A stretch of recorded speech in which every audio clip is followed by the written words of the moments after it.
यार पिछले वाले चैप्टर में बताया था कैसे बनता है इकोसिस्टम। कैसे बनता है इकोसिस्टम?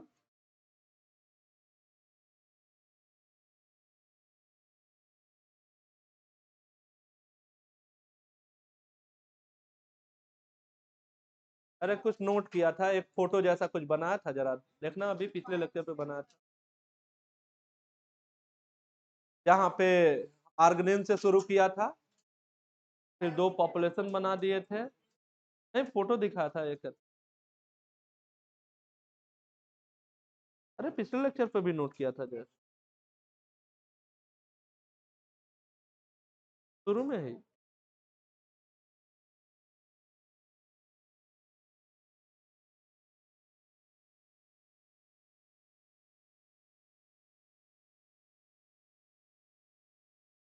अरे ऐसे फोटो लिया था, एक ये लिया था ऐसा फोटो, और दूसरे साइड में ऐसे कुछ प्लांट लिए थे, याद आया?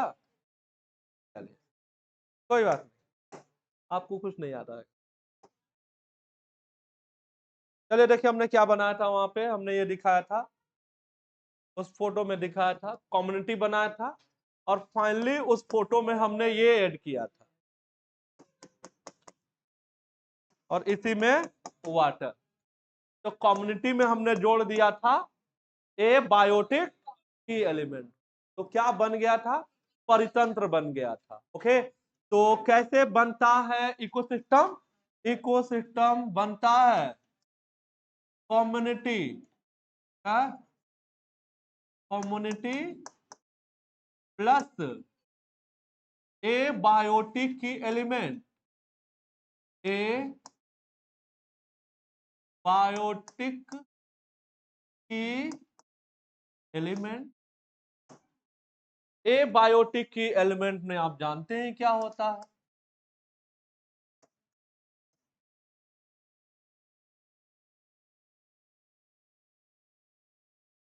ठीक है, तो आप ये जानते ही हो।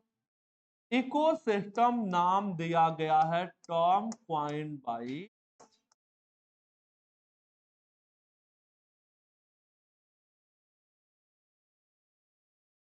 क्या नाम है? एजी टेंसले। क्या नाम है? एजी टेंसले नाम है। तो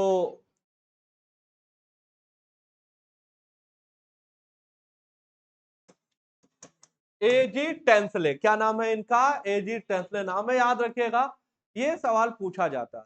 ठीक है, तो भले ही नहीं दिया है एनसीईआरटी में, लेकिन कहता है कि इकोसिस्टम टर्म किसने दिया है।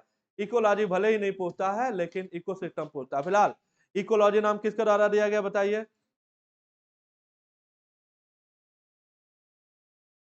रामदेव मिश्रा। ये बताया, पहली लाइन नोट किया था जब इकोलॉजी पढ़ना शुरू किया।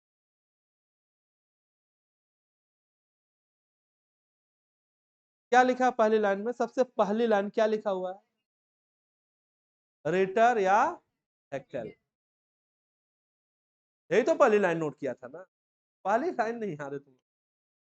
चलो, ये नाम जरूर याद रखना, लेकिन ये पूछा जाता रहता है। तो क्या नाम है? एजी टेंसले नाम है जिन्होंने इकोसिस्टम नाम दिया है। क्या? अब इसके इंट्रोडक्शन में कुछ सवाल हमें मिल जाएंगे, दो चार, उसको देख लेते हैं, फिर चैप्टर को पढ़ना शुरू करो। अगर आप ये देखना चाह रहे हैं कि जो प्रकृति है, जो नेचर है, वो क्रियाशील है कि नहीं है, नेचर अपना कार्य कर रहा है कि नहीं कर रहा है, अगर आपको शक हो रहा है कि प्रकृति अपना काम कर रहा है कि नहीं कर रहा है, अगर आप ये जानना चाह रहे हो, तो उसके लिए फंक्शनल यूनिट क्या होगा? इकोसिस्टम होगा। ठीक है, दोबारा सुनो। तो इकोसिस्टम नेचर का फंक्शनल यूनिट कंसीडर किया जाता है ना? तो कोई कहे कि फंक्शनल यूनिट प्रकृति का क्या है, तो आंसर क्या है? इकोसिस्टम।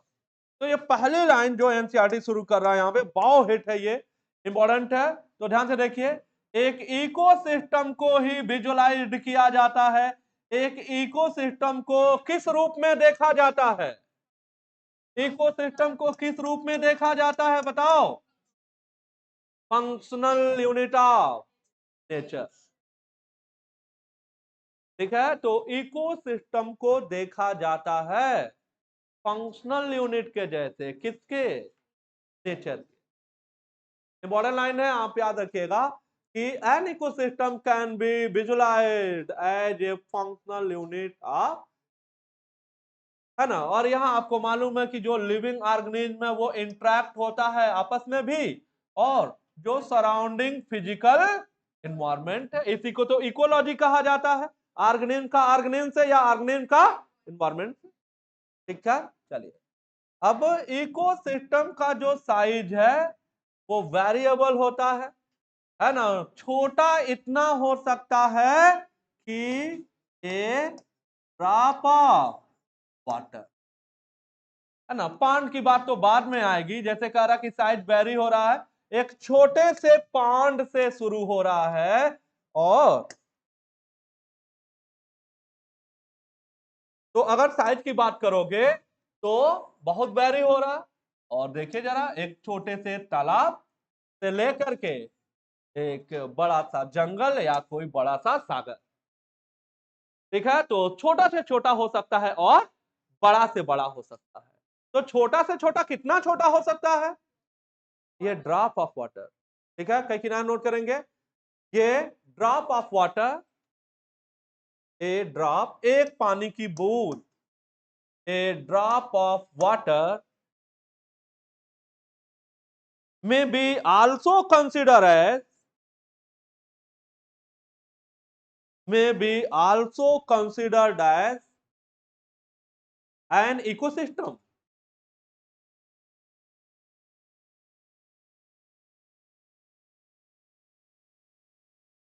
ठीक है, may be also considered as an ecosystem. तो पानी की एक बूंद भी एक इकोसिस्टम है। बस शर्त यह है कि ये रेन वाटर नहीं होना चाहिए। क्यों नहीं होना चाहिए?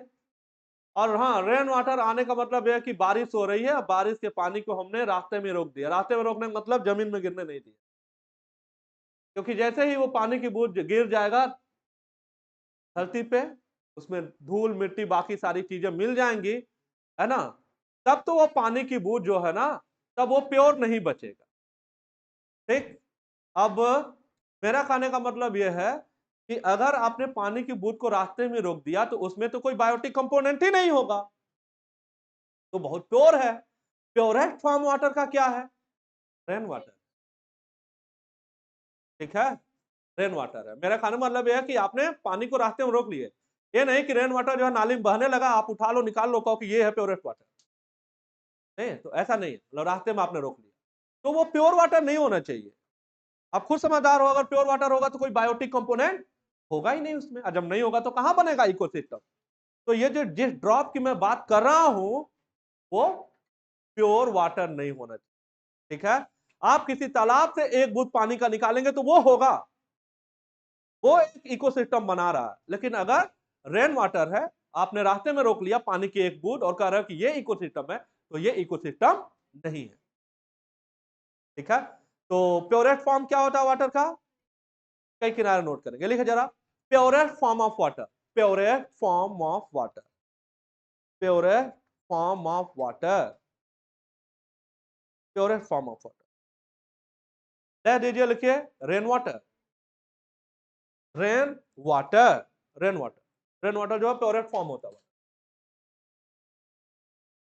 ओके, अगला सवाल इसके इंट्रोडक्शन में है, ये है, ये देखिए जरा। कई इकोलॉजिस्ट हैं जो पूरे बायोस्फीयर को ही एक क्या मानते हैं? क्या मानते हैं? ग्लोबल इकोसिस्टम मानते हैं। तो कई ऐसे इकोलॉजिस्ट हैं जो पूरे जीव मंडल को, पूरे बायोस्फीयर को क्या बोलते हैं? एक इकोसिस्टम कंसीडर करते हैं। तो वो बायोस्फीयर को क्या कंसीडर करते हैं? एक global ecosystem. True and false के लिए रहेगा, कहेगा कि इंटायर बायोस्फीयर में बी आल्सो कंसिडर्ड एज ये ग्लोबल इकोसिस्टम। तो ट्रू है कि फॉल्स है? ट्रू है ये। तो बायोस्फीयर को हम क्या बोल सकते हैं, जीव मंडल को हम क्या बोल सकते हैं, एक बहुत बड़ा इकोसिस्टम कंसीडर किया जा सकता है। जबकि आपको मालूम है कि कई इकोसिस्टम मिलेंगे तब जाके क्या मिलता है, बायोम, और कई बायोम मिलते हैं तब क्या बनता है, बायोस्फीयर। फिलहाल कुछ लोगों का कहना यह है कि अगर आप जीव मंडल की बात कर रहे हो तो वो भी एक बहुत बड़े इकोसिस्टम के जैसा ही है, याद रखना है। चलिए, हाँ। तो मेनी इकोलॉजिस्ट रिगार्ड, बहुत से ऐसे इकोलॉजिस्ट हैं जिनका यह मानना है कि पूरा बायोस्फीयर जो है वो ग्लोबल इकोसिस्टम है, ठीक है, as a composite of all local ecosystem on earth. जितने भी इकोसिस्टम अर्थ पे हैं, जितने भी इकोसिस्टम, जितने भी परितंत्र इस अर्थ पे हैं, सबको मिला लो तो क्या बन जाएगा, ग्लोबल इकोसिस्टम बन जाएगा। और ग्लोबल इकोसिस्टम बन गया तो वही क्या कहलाता है, बायोस्फीयर होता है। क्या होता है, बायोस्फीयर होता है। क्या, चलिए अब क्या कर रहा है, ये इकोसिस्टम को दो कैटेगरी में डिवाइड करने वाला है। और दो कैटेगरी में डिवाइड कर रहा है, ये देखिए क्या क्या, एक टेरेस्ट्रियल और दूसरा क्या है, दूसरा है एक्वेटिक। तो इकोसिस्टम को पढ़ने के लिए हम दो कैटेगरी में डिवाइड कर रहे हैं, एक है टेरेस्ट्रियल और दूसरा क्या है, दूसरा एक्वेटिक है, ठीक है। अब टेरेस्ट्रियल और एक्वेटिक के कुछ एग्जांपल जानने हैं हमें, तो इसको हम लोग देखते हैं। तो ये है इकोसिस्टम,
ये कॉलम बनाना है यहाँ पे इकोसिस्टम के एग्जांपल के लिए। तो एक हमने लिया है यहाँ पे आर्टिफिशियल।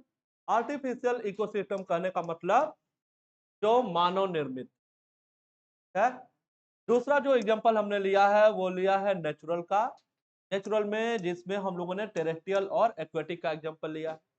ठीक है, तो मैचिंग कॉलम में सवाल आएगा तो देख लो जरा। तो आर्टिफिशियल में एक एग्जांपल देखिए क्या लिखा हुआ है, क्रॉप फील्ड, फसल जो लगा है ना, खेतों में जो फसल लगते हैं, तो क्रॉप फील्ड किसका एग्जांपल है, मैन मेड, आर्टिफिशियल।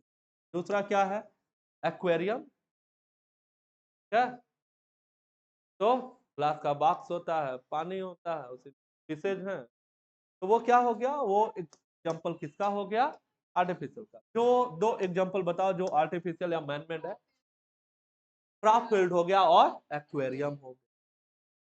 हाँ, ये देखना जरा, ये पांड को हमने नेचुरल में रखा है, एक्चुअली जो न्यूली क्रिएटेड पांड है ना, अगर आज हम किसी तालाब की खुदाई करा दे रहे हैं, आज ही बिल्कुल नया नया बन रहा है, तो आर्टिफिशियल होगा। लेकिन कोई पुराना अगर पॉन्ड है, तालाब जो काफी सालों से पड़ा हुआ है, तो वो नेचुरल की कैटेगरी में आ जाए।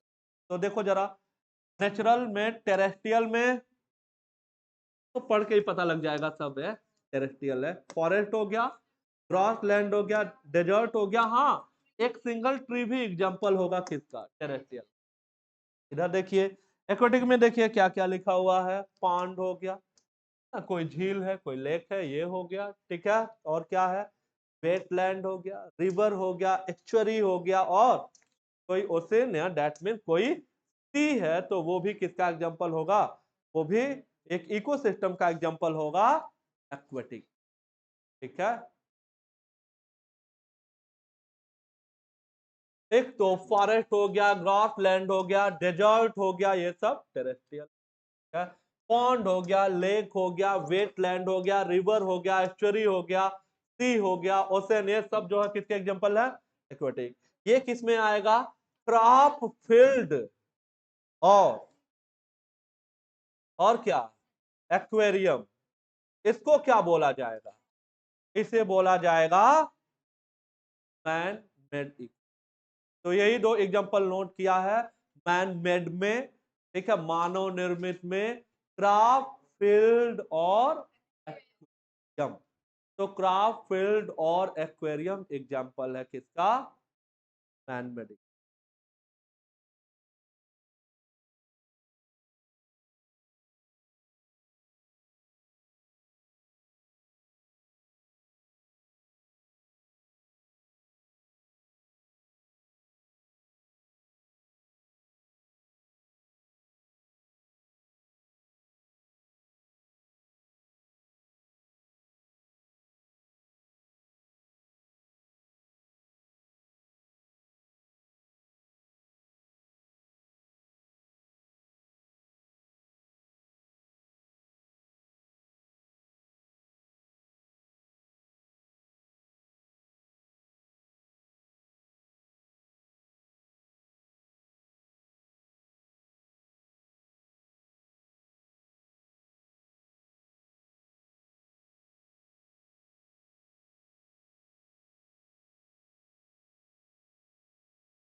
नेक्स्ट पार्ट में एक इकोसिस्टम का स्ट्रक्चर कैसा होता है, एक समरी बना हुआ है, इसको जरा आप जल्दी से नोट करिएगा जरा।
हाँ, तो देखना चाह रहे हैं कैसे बना हुआ है कोई इकोसिस्टम।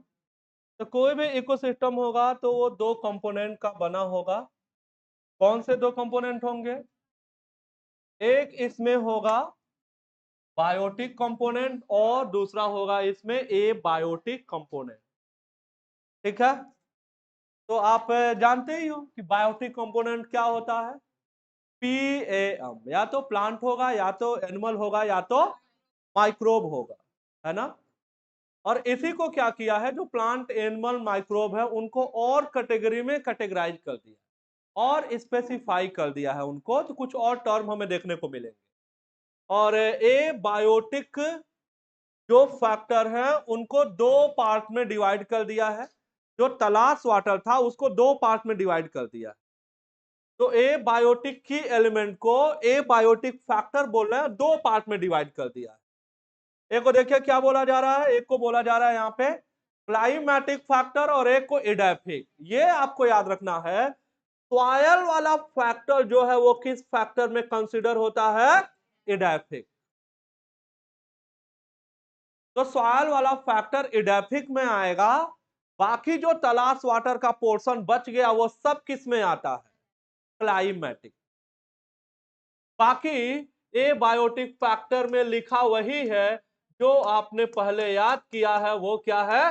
तलाश वाटर। सॉयल वाला फैक्टर क्या कहा जाता है? एडाफिक बोल दिया। बाकी जो एबायोटिक की एलिमेंट है वो बोले जाते हैं क्लाइमेटिक। क्या बोले जाते हैं? क्लाइमेटिक कहे जाते हैं। ठीक है, तो ये तो हो गया एबायोटिक। अब बायोटिक में देखो, बायोटिक को तीन पार्ट में डिवाइड कर दिया है। अगर आप इकोसिस्टम पढ़ना चाह रहे हैं तो आपको जानना होगा प्रोड्यूसर के बारे में, आपको जानना होगा कंज्यूमर के बारे में, और आपको जानना होगा डीकंपोजर के बारे में। ठीक है, तो तीन कैटेगरी में डिवाइड कर दिया है बायोटिक फैक्टर को।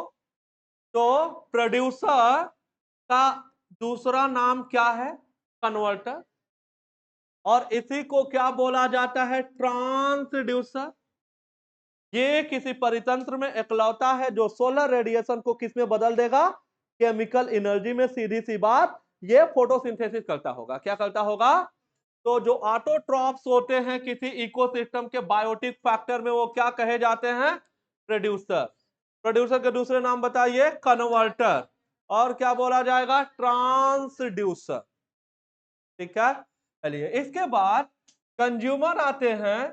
ठीक है, और कंज्यूमर को डिवाइड किया जाता है प्राइमरी कंज्यूमर में, सेकेंडरी कंज्यूमर में और टर्सरी कंज्यूमर। इसके अलावा एक और कैटेगरी हो सकता है, वो क्या है? Top consumer. तो primary consumer, secondary consumer, tertiary consumer और टॉप कंज्यूमर। ठीक है, ये हो गए। अब इनके बारे में अभी बात करते हैं। अगला जो बायोटिक फैक्टर है वो होता है डीकंपोजर।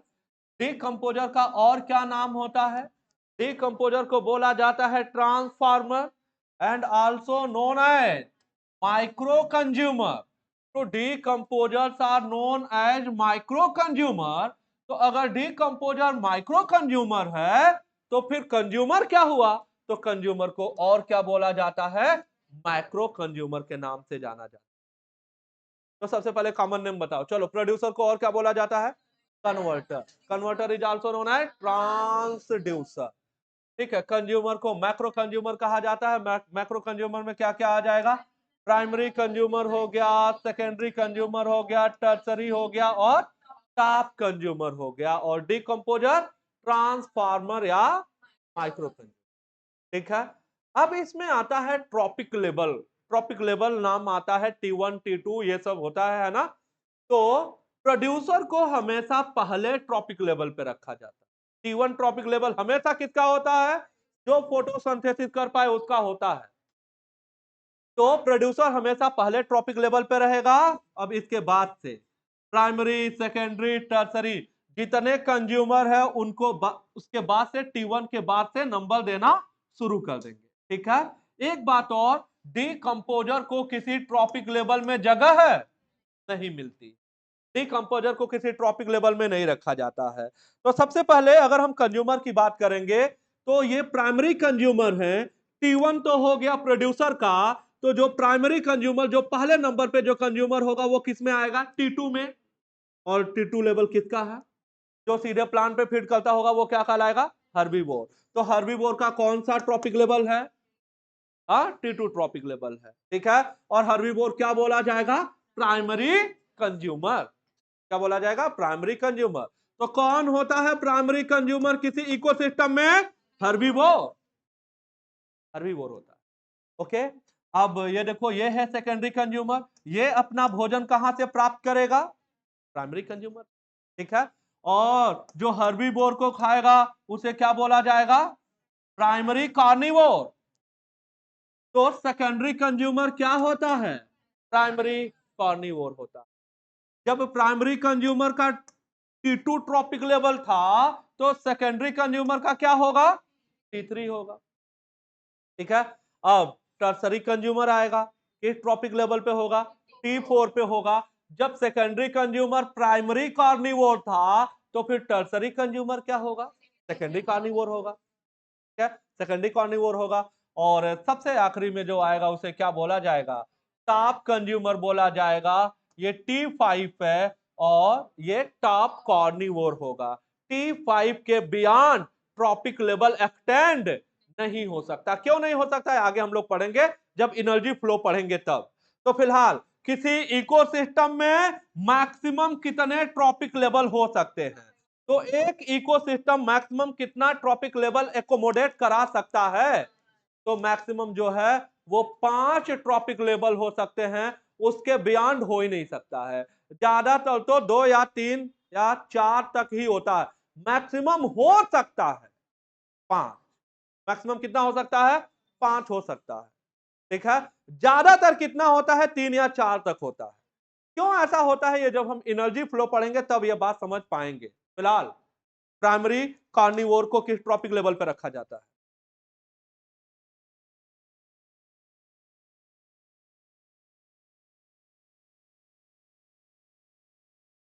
ये एग्जांपल देख लो, फिर दोबारा इसको समराइज कर रहा हूं एक बार तो देखना। ये है plant producer, insect, two trophic level पे आ गए। इंसेक्ट घास खा रहा है, ये हर्बीवोर है। इंसेक्ट को फ्रॉग खाया, ये क्या है? प्राइमरी प्राइमरी कार्निवोर, बिल्कुल सही। कौन सा कंज्यूमर? ये कौन सा कंज्यूमर? ध्यान से देखो, ये तो हो गया प्रोड्यूसर, घास फूस प्लांट। जो इस पे फीड कर रहा है वो क्या कहलाएगा? Primary consumer. प्राइमरी कंज्यूमर को क्या बोला जाता है? हर्बीवोर। आया ना? अब तो इंसेक्ट इस ट्रॉपिक लेवल में क्या हुआ? प्राइमरी कंज्यूमर हुआ, मतलब हर्बीवोर हुआ। इंसेक्ट पे कौन फीड कर रहा है? फ्रॉग। तो फ्रॉग तो हो गया सेकेंडरी कंज्यूमर।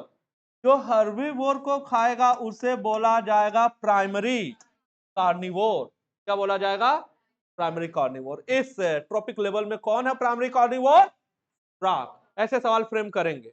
आगे देखिए, ये हो गया स्नेक की बात करेंगे। तो सेकेंडरी कंज्यूमर के बाद क्या आएगा? Tertiary consumer. ये है प्राइमरी कार्निवोर, तो ये क्या हुआ? Secondary carnivore. तो इसमें कौन है सेकेंडरी कार्निवोर? इस पूरे ट्रॉपिक लेवल में कौन है सेकेंडरी कार्निवोर? स्नेक है, ओके। और इसके बाद स्नेक को कौन खा लेगा? पिकॉक, हॉक, ईगल, ये सब इसको अपना शिकार बना लेंगे। तो ये क्या है? ये है टॉप टॉप कंज्यूमर, या ये है टॉप कार्निवोर, ठीक है। तो प्राइमरी कंज्यूमर होता है हर्बीवोर, सेकेंडरी कंज्यूमर होता है प्राइमरी कार्निवोर, टर्सरी कंज्यूमर होता है सेकेंडरी, ठीक है। तो इस समरी से यही यहाँ पे पता लग रहा है, ठीक। तो ये समरी दिखाया एक इकोसिस्टम का। तो इकोसिस्टम की एक समरी दिखाई गई है। और अभी एक पांड इकोसिस्टम में जो बातें, जो कंपोनेंट दिए हुए हैं, इसको समराइज करना रहेगा यहाँ पे। जैसे सबसे पहले किसका नंबर आएगा? प्रोड्यूसर का। फिर कौन आएगा? कंज्यूमर। फिर कौन आएगा? डीकंपोजर। ये हो गए बायोटिक कंपोनेंट। ये बायोटिक कंपोनेंट पूछेगा नहीं वो ज्यादातर, ठीक है, वो जानता है कि आप जानते होंगे कि ये बायोटिक कंपोनेंट कौन से हैं। तो एक हमें पार्ट के बारे में बात करनी है, और इसके अगले पार्ट में हम लोग 4 फंक्शन होते हैं इसमें इकोसिस्टम के। अगर आप जानना चाह रहे हो कि कोई इकोसिस्टम क्रियाशील है, तो 4 फैक्टर पढ़ने होते हैं। एक, प्रोडक्टिविटी पढ़ना होता है, डिकम्पोजिशन पढ़ना होता है, ठीक है, और पढ़ना होता है यहाँ पे एनर्जी फ्लो के बारे में, एनर्जी फ्लो के बारे में, ठीक है। एक पार्ट होता है यहाँ पे न्यूट्रिएंट साइक्लिंग का, जिसको इस चैप्टर से हटा दिया गया है। फिलहाल ये चारों हम जानेंगे, इसे 3 हमें इसमें से 3 पढ़ना है। तो सबसे पहला जो है हम पढ़ने जा रहे हैं जो प्रोडक्टिविटी वाला पार्ट है, फिर हम लोग पॉइंट वाली बात करें। तो आप इसको जरा नोट करें।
ठीक है।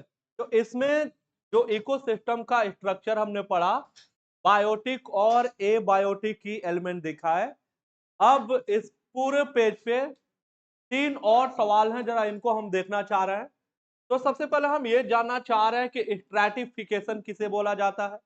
तो एक सवाल आएगा स्ट्रैटिफिकेशन पे, एक सवाल वो देगा कि पॉन्ड इकोसिस्टम, एक तालाब का एग्जांपल देगा, वो कहेगा कि कौन कॉमन प्रोड्यूसर है, कौन कंज्यूमर है और कौन डिकम्पोजर है किसी तालाब में। तो एक सवाल वो देगा। और बाकी इकोसिस्टम के कंपोनेंट के बारे में बात करेगा, अगर आप इकोसिस्टम को फंक्शनल देखना चाह रहे हो तब। तो एक एक करके ये तीनों सवाल हम लोग पढ़ेंगे। तो सबसे पहला है स्ट्रैटिफिकेशन। स्ट्रैटिफिकेशन का मतलब है क्या? आप एक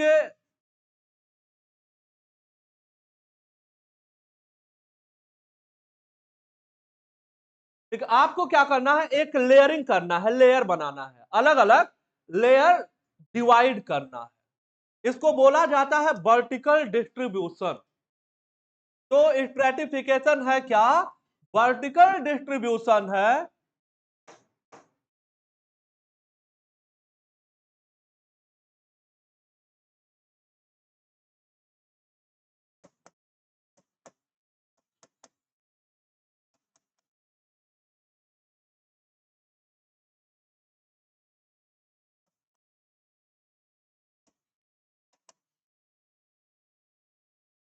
तो हमें क्या करना है, हमें वर्टिकल डिस्ट्रीब्यूशन करना है अलग अलग स्पीसीज का, जो अलग अलग लेवल पे हैं किसी इकोसिस्टम में। अब क्या है वर्टिकल डिस्ट्रीब्यूशन, इसको हम एग्जांपल से समझेंगे तो और क्लियर होगा। एक बात और, स्ट्रैटिफिकेशन अगर आप देखना चाह रहे हो तो सबसे अच्छा कहां आपको दिख जाएगा? दिख जाएगा ट्रॉपिकल रेन फॉरेस्ट में। कहां दिख जाएगा? ट्रॉपिकल रेन फॉरेस्ट में दिखाई दे जाएगा। तो ये भी सवाल दिया देगा, कहेगा स्ट्रैटिफिकेशन सबसे अच्छा कहां मिलता है, सबसे अच्छा कहां देखने को मिल जाएगा। तो आंसर क्या करोगे? ट्रॉपिकल रेन फॉरेस्ट करना। डेफिनेशन वाइज क्या आपको बताना रहेगा, क्या है स्ट्रैटिफिकेशन? तो कहोगे वर्टिकल डिस्ट्रीब्यूशन है। तो इसको बॉक्स में बंद कर लेना, vertical distribution of different species occupying different level in an ecosystem, इसी को क्या बोला जाता है? स्ट्रैटिफिकेशन। तो यहां देखो एक एग्जांपल दिखाया जा रहा है आपको। तो ये दिखाया जा रहा है tropical rain forest. Tropical rain forest के एकदम बॉटम पे देखेंगे, है ना? तो बॉटम पे क्या होगा ट्रॉपिकल रेन फॉरेस्ट में? घास या घास नुमा जो पौधे होंगे। तो बॉटम लेयर कौन बनाएगा? आप डिस्ट्रीब्यूशन बताने जा रहे हो ना, तो बताओ स्ट्रैटिफिकेशन ट्रॉपिकल रेन फॉरेस्ट का है तो बॉटम लेयर पे कौन आएगा? घास आएंगे या घास नुमा पौधे आएंगे। ठीक है। इसके बाद जो अगला जोन आएगा, जो मिडिल जोन बोला जा रहा है, वहां पे कैसे पौधे आएंगे? झाड़ी नुमा पौधे आएंगे। तो देखो क्या आ रहा है इसमें, इसमें श्रब आ गए, झाड़ी नुमा पौधे। और जो सबसे टॉप लेयर है वहां पे क्या दिखाई देगा? तो बड़े जो वृक्ष हैं वो दिखाई देंगे आपको, ट्री दिखाई देगा। तो क्या किया? सेक्शन कट कर दिया, सेक्शन डिवाइड कर दिया है। इसी को वर्टिकल डिस्ट्रीब्यूशन बोला जाता है। और वर्टिकल डिस्ट्रीब्यूशन को ही क्या बोला जाता है? स्ट्रैटिफिकेशन। ये है ट्रॉपिकल रेन फॉरेस्ट का। और ट्रॉपिकल रेन फॉरेस्ट में ट्री जो है वो ऑक्युपाई कर रहा है टॉप वर्टिकल स्ट्रेटा। ठीक है। श्रब जो है वो आ रहे हैं सेकेंड पे। और एकदम बॉटम पे कौन आ रहा है? घास और घास नुमा पौधे। तो सवाल यही है, बॉटम पे कौन आ रहा है? ठीक है। मिडिल जोन में कौन आ रहा है? या सेकेंड लेयर पे कौन आ रहा है? ये फर्स्ट, ये सेकंड और ये टॉप हो गया। ठीक है। तो टॉप पे कौन आ रहा है? टॉप पे ट्री। ठीक है। मिडिल जोन में कौन आ रहा है? श्रब। बॉटम लेयर पे कौन आ रहा है? और ये वर्टिकल डिस्ट्रीब्यूशन ही क्या बोला जाता है? स्ट्रैटिफिकेशन। क्या बोला जाता है? स्ट्रैटिफिकेशन। तो एक सवाल यहां पे है स्ट्रैटिफिकेशन का। चलिए, अगला सवाल इसमें यह है कि अगर आप ये जानना चाह रहे हो कि इकोसिस्टम सही में काम करता है, इकोसिस्टम काम करता है कि नहीं करता है, अगर आप जानना चाह रहे हो कि ये सही में नेचर का फंक्शनल यूनिट है इकोसिस्टम, तो आपको ये 4 बातें पढ़ लेनी चाहिए। अगर इन चार बातों को आप जैसे ही पढ़ोगे, आपको तुरंत पता लग जाएगा कि इकोसिस्टम क्या होता है। नेचर का फंक्शनल यूनिट है, ये पता लग जाएगा। तो देखते हैं क्या क्या है वो। अगर आप प्रोडक्टिविटी को कंसीडर कर लो, आप डीकंपोजिशन को कंसीडर करो, आप एनर्जी फ्लो को कंसीडर करो, आप न्यूट्रिएंट साइक्लिंग को कंसीडर करो, तो आपको यह दिखाई देगा कि जो कंपोनेंट है इकोसिस्टम के वो क्या होते हैं, फंक्शनल होते हैं। कि आपको लगेगा कि इकोसिस्टम हाँ सही में कार्य करता है। ठीक है, तो इसमें हमें यह पढ़ना रहेगा, इसको अलग अलग हेडिंग में हम पढ़ने वाले हैं। प्रोडक्टिविटी हो गया, डिकम्पोजिशन हो गया, एनर्जी फ्लो हो गया और न्यूट्रिएंट साइक्लिंग। ठीक है, तो बताओ क्या पढ़ने से पता लग जाएगा कि इकोसिस्टम जो है वो फंक्शनल होते हैं। ठीक है, तो देखिए क्या कह रहा है, the component of ecosystem are seen to functions as unit when you consider following aspect. तो किन चीजों के बारे में बात करनी होगी जिससे ये पता लग जाए कि इकोसिस्टम के कंपोनेंट जो है वो क्रियाशील हैं। तो क्या क्या पढ़ा जाए, तो सवाल कहेगा कि इकोसिस्टम के कंपोनेंट को अगर आप क्रियाशील देखना चाह रहे हो तो क्या क्या पढ़ोगे, 1 2 3 4। ठीक है, 1 2 3 4। तो आप पढ़ने वाले हो, क्या क्या पढ़ने वाले हो, आप पढ़ने वाले हो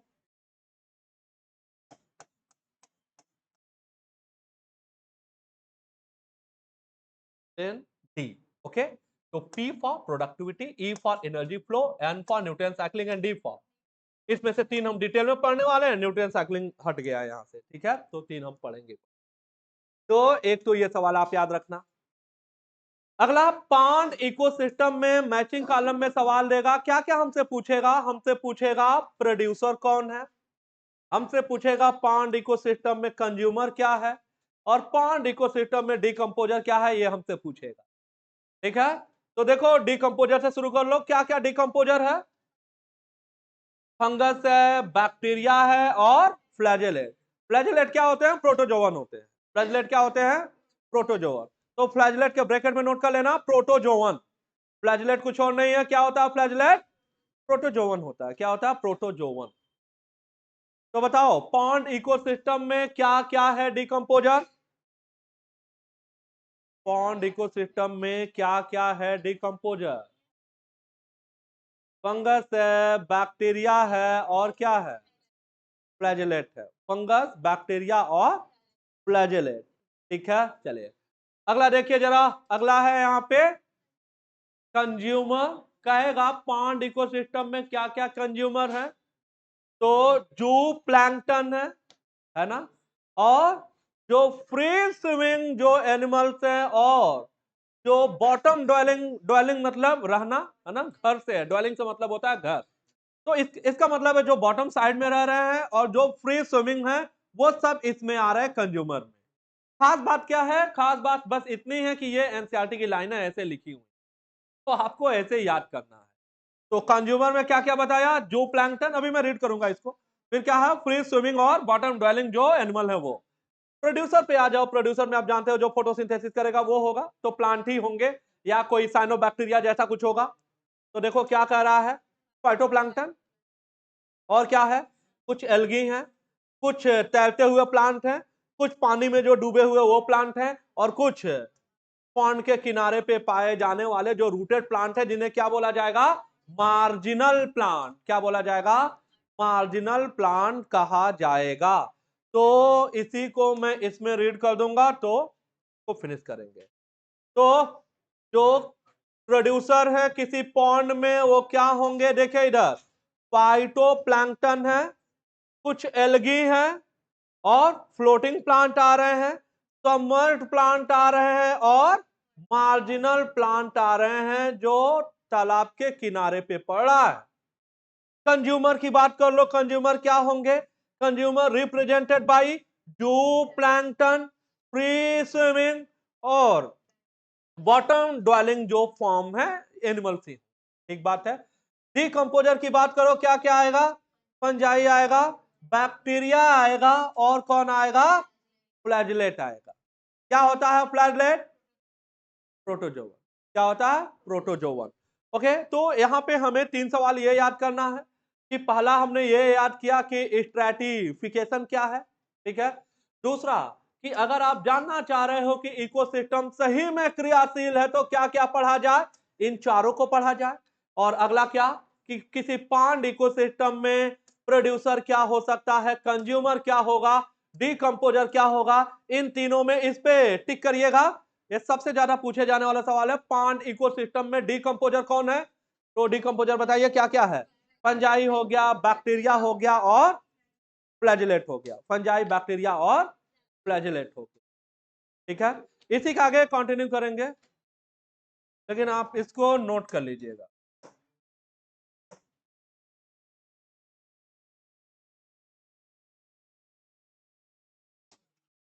ठीक है, और एक्स्ट्रा की टाइमिंग मालूम है आपको, तो मॉर्फोलॉजी कंटिन्यू करेंगे आप।